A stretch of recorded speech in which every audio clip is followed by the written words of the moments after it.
नमस्कार दोस्तों, मैं विश्राम स्वागत करता हूं अपने YouTube channel the earth classes में। जैसा कि हमने कल अपनी सेकंड क्लास ली थी ज्योग्राफी की, और उसमें हमने अध्ययन किया था कि भारत का विश्व के मानचित्र में स्थिति देखी थी, जो उत्तर से पूर्वी दिशा में है। इसके अलावा भारत की आकृति चतुष्कोणीय व पतंगाकार है। इसके अलावा हमने देखा था कि भारत उत्तरी गोलार्ध और पूर्वी गोलार्ध में स्थित है, और हमने देखा था भारत का अक्षांश और देशांतरीय विस्तार। इसके अलावा हमने अध्ययन किया था भारत का उत्तरतम बिंदु, भारत का दक्षिणतम बिंदु, भारत का पूर्वतम बिंदु, भारत का पश्चिमतम बिंदु। इसके अलावा हमने देखा था कि भारत की उत्तर से दक्षिण लंबाई और पूर्व से पश्चिम लंबाई क्या है।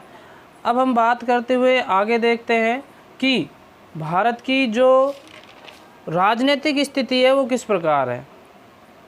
तो हम देखते हैं सबसे पहले कि भारत में ईरानी और पारसी, कौन, ईरानी और फारसी व्यापार करने के लिए आए, और जब ये सिंधु नदी के किनारे पहुँचे तो इन्होंने सिंधु को सिंधु न कहकर क्या किया, हिंदू, यानी कि से का उच्चारण है के रूप में किया। किसके रूप में किया, है के रूप में। तो सिंधु ने बोलकर इन्होंने क्या बोल दिया, हिंदू। क्या बोल दिया भाई, हिंदू। और यही नाम आगे चलकर भारत का नामकरण कर दिया, और इसे भारत को हिंदुस्तान कहा गया। इसी नाम की वजह से क्या कहा गया, हिंदुस्तान कहा गया। यूनानी भारत में आए, और यूनानियों ने सिंधु नदी को, किसको, सिंधु नदी को इंडोस क्या कहा, इंडोस। और रोमवासियों ने सिंधु नदी को इंडस कहा। यानी कि यूनानियों ने सिंधु नदी को इंडोस कहा, रोमवासियों ने सिंधु नदी को इंडस कहा, जिसके कारण भारत का नाम क्या पड़ा, इंडिया पड़ा। क्या पड़ा, इंडिया। पौराणिक वंश यानी कि पौराणिक कथाओं के अनुसार भारत कुरुवंश का एक राजा, भारत के कुरुवंश का एक राजा भरत था, जिसके नाम से भारत का नाम क्या पड़ा, भारत पड़ा। यानी कि राजा भरत के नाम से भारत का नाम क्या हो गया, भारत हो गया। इसके अलावा भारत के अन्य नाम हैं, जैसे कि भारत देश को आर्यव्रत। आर्यव्रत क्यों कहा जाता है, क्योंकि यहाँ आर्य आए थे और उन्होंने शासन किया था, तभी से इसे आर्य कहा जाने लगा। सप्तसैंधव यानी कि 7 नदियों का क्षेत्र, अभी मानचित्र में मैं आपको बताऊंगा कौन सी जगह है ये। सप्तसैंधव 7 नदियों का क्षेत्र सबसे उपजाऊ मैदान था, जिसके कारण भारत को सप्तसैंधव प्रदेश कहा गया। जम्बूद्वीप क्यों कहा गया, क्योंकि ये चारों तरफ से प्राकृतिक सीमाओं से बना हुआ है और एक द्वीप आकार का था, तो पौराणिक कथाओं में भारत को जम्बूद्वीप भी कहा गया है। जगत गुरु, और इसके अलावा सोने की चिड़िया भारत से के नाम से भी जाना जाता है। आगे बात करते हैं, ये अपना मानचित्र है। तो मानचित्र में हम देखते हैं कि जो ये क्षेत्र था, कौन सा, ये वाला क्षेत्र,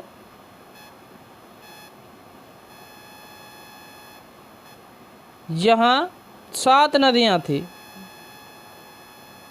झेलम, चिनाब, ये अपनी नदी जाती है सिंधु नदी, ये इस प्रकार से झेलम, चिनाब, सरस्वती, ठीक है, गंगा, यमुना। तो ये जो मैदान था, इसी मैदान को सप्तसैंधव के नाम से जाना जाता था, और इसी वजह से भारत का नाम क्या पड़ा, सप्तसैंधव पड़ा। आगे बात करते हैं हम संपूर्ण विश्व के, यानी कि जो विश्व है, संपूर्ण विश्व के क्षेत्रफल का 2.42%। कितना, 2.42%। यानी विश्व की जो भूमि है 100%, उसका भारत के पास कितना है, 2.42% हिस्सा आता है, भाग है भारत के पास है। अर्थात भारत का कुल क्षेत्रफल, यानी भारत के कुल क्षेत्रफल की बात करें तो कितना है, 32,87,263 वर्ग किलोमीटर है। यानी भारत का कुल क्षेत्रफल 32,87,263 वर्ग किलोमीटर है। अब हम बात करते हैं भारत देश का क्षेत्रफल की दृष्टि से विश्व में 7वां स्थान है। कौन सा है, 7वां स्थान। अब उससे पहले बात करते हैं कि अन्य 6 कौन कौन से हैं। भारत से बड़े अन्य क्षेत्रफल के हिसाब से भारत से बड़े अन्य देश कौन कौन से हैं, तो सबसे पहले हम उसमें देखते हैं रूस। किस में देखते हैं? रूस में। और रूस क्षेत्रफल के हिसाब से विश्व का सबसे बड़ा क्या है भाई? सबसे बड़ा देश है। किसके अनुसार? क्षेत्रफल के अनुसार। दूसरे नंबर पर आता है कनाडा, उत्तर अमेरिका में स्थित है। तीसरे नंबर पर आता है चीन। चौथे नंबर पर आता है संयुक्त राज्य अमेरिका। पांचवें नंबर पे आता है ब्राज़ील। छठे नंबर पे आता है ऑस्ट्रेलिया। तो ये 6 वो देश हैं जो भारत से बड़े हैं क्षेत्रफल के अनुसार। किसके अनुसार? क्षेत्रफल के अनुसार। अब हम थोड़ी सी इनकी लोकेशन देखते हैं कि आखिरकार ये देश कहाँ कहाँ पर स्थित हैं। ये अपना विश्व का मानचित्र है और यहाँ हम देखते हैं ये जो क्षेत्र दिख रहा है यहाँ से यहाँ तक, ये तो पड़ता है अपना यूरोप का। क्या पड़ता है? यूरोप। और ये पड़ता है एशिया। क्या पड़ता है? एशिया। अब हम बात करें इन दोनों को मिलाकर क्या कहा जाता है? यूरेशिया। क्या कहा जाता है? यूरेशिया। तो रूस ऐसा देश है जो 2 महाद्वीपों में स्थित है, यूरोप और एशिया। ठीक है। और क्षेत्रफल से भी सबसे बड़ा है, यानी कि रूस का जो क्षेत्रफल है यहाँ से इस प्रकार से होते हुए ये पूरा ये रूस देश है जो क्षेत्रफल में विश्व में सबसे बड़ा देश है। दूसरा बात करते हैं हम किसका? कनाडा का। तो कनाडा देश ये अपना उत्तरी अमेरिका है। क्या है भाई? उत्तरी अमेरिका। जैसे कल हमने बात की थी कि उत्तरी अमेरिका में मुख्यतः 3 देश हैं, कनाडा, संयुक्त राज्य अमेरिका और मैक्सिको। तो यहाँ हम सबसे पहले देखते हैं कनाडा की स्थिति। किसकी देखते हैं? कनाडा की स्थिति। उत्तरी अमेरिका में स्थित है, ये यहाँ से लेकर और यहाँ तक ये पूरा कनाडा देश है। कौन सा है? कनाडा, जो किस में पड़ता है? उत्तरी अमेरिका महाद्वीप पर स्थित है। तीसरा बात करते हैं हम चीन की। किसकी बात करते हैं? चीन की। रूस देखा, रूस के जस्ट नीचे, बिल्कुल नीचे एक मंगोलिया देश पड़ता है और मंगोलिया से नीचे, किससे नीचे? मंगोलिया से नीचे ये जो क्षेत्र है ये सारा चीन है। क्या है? चीन, जिससे विवाद के कारण अभी बना हुआ है हमारा भारत देश का। रेखाओं को लेकर, सीमाओं को लेकर इनसे थोड़ी झड़प हुई है। ये चीन है और ये क्षेत्रफल के हिसाब से किस नंबर पर आता है? तीसरे नंबर पर आता है। किस नंबर पर आता है? तीसरे नंबर पर आता है। इसके बाद देखते हैं हम संयुक्त राज्य अमेरिका, जो कहाँ स्थित है? उत्तरी अमेरिका में। ये वाला कनाडा के जस्ट नीचे ये पड़ता है अपना यूएसए, संयुक्त राज्य अमेरिका। क्षेत्रफल के अनुसार देश का कौन सा है? वो विश्व का चौथा देश है। इसके बाद हम देखते हैं ब्राज़ील। ब्राज़ील पड़ता है अपना दक्षिण अमेरिका में। किस देश में? दक्षिण अफ्रीका महाद्वीप में स्थित है ब्राज़ील देश।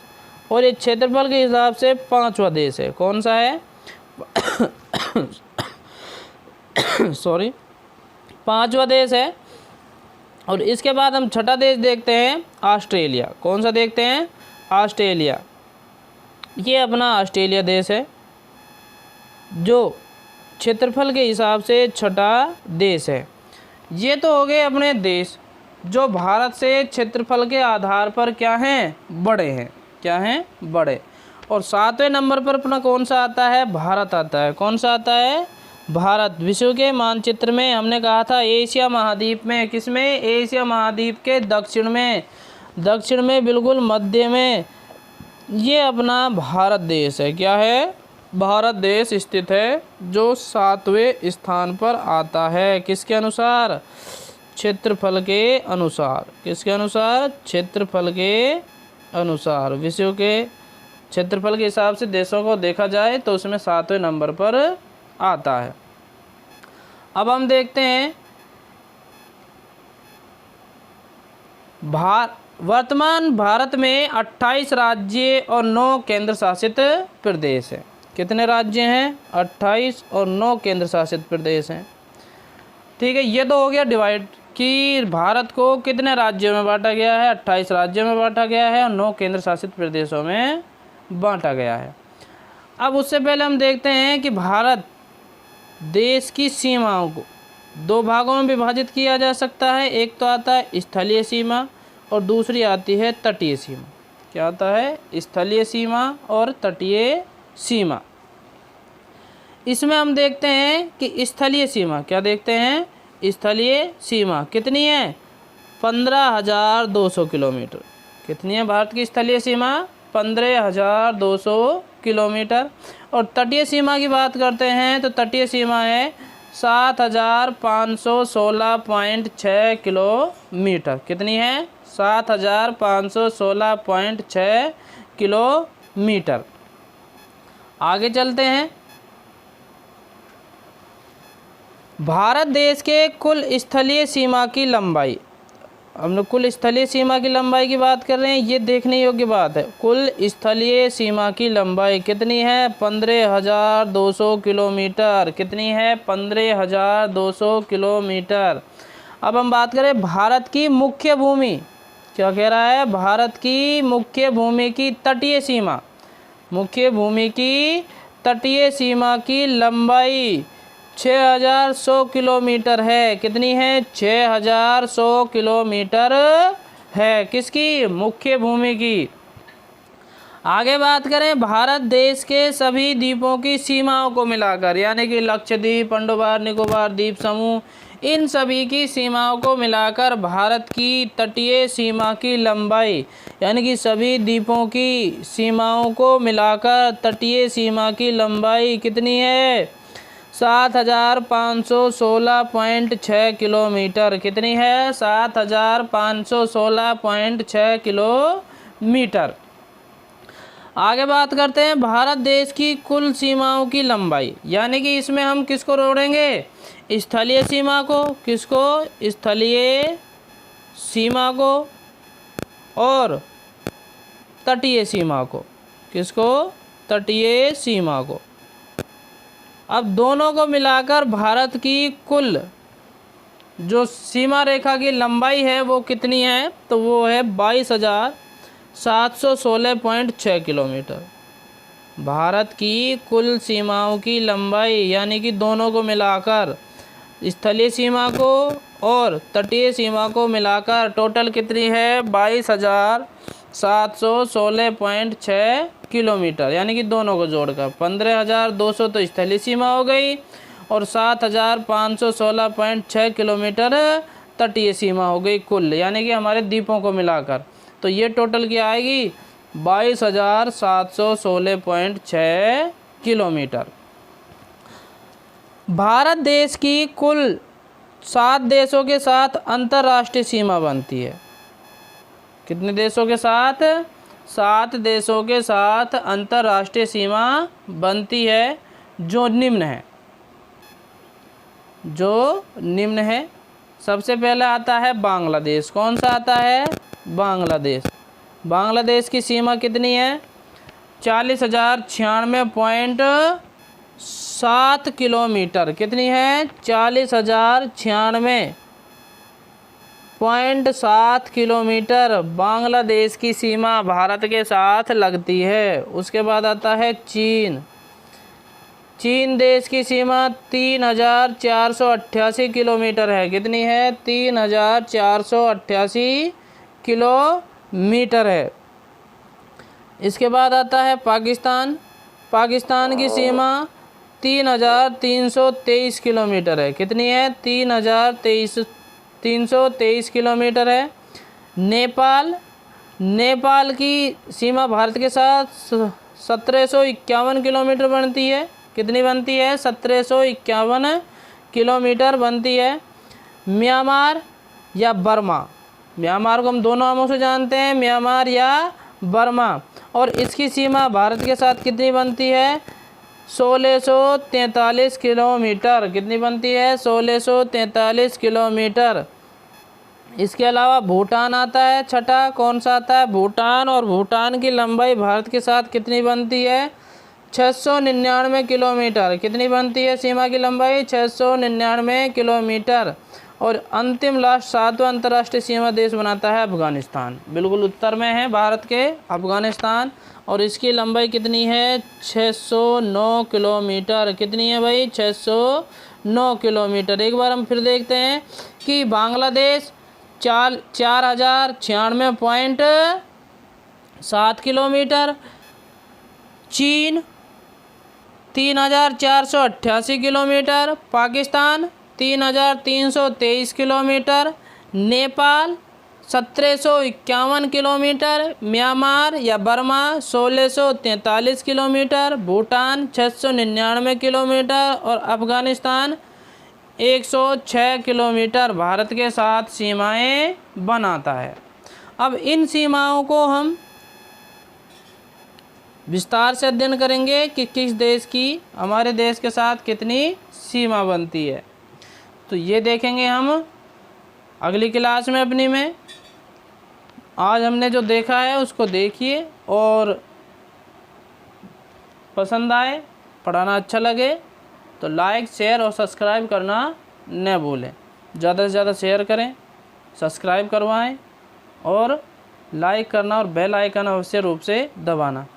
इसके अलावा अगर किसी विद्यार्थी को किसी विषय वस्तु से संबंधित कोई कन्फ्यूजन है तो कमेंट करना न भूलें। कमेंट अवश्य रूप से करें। इसके साथ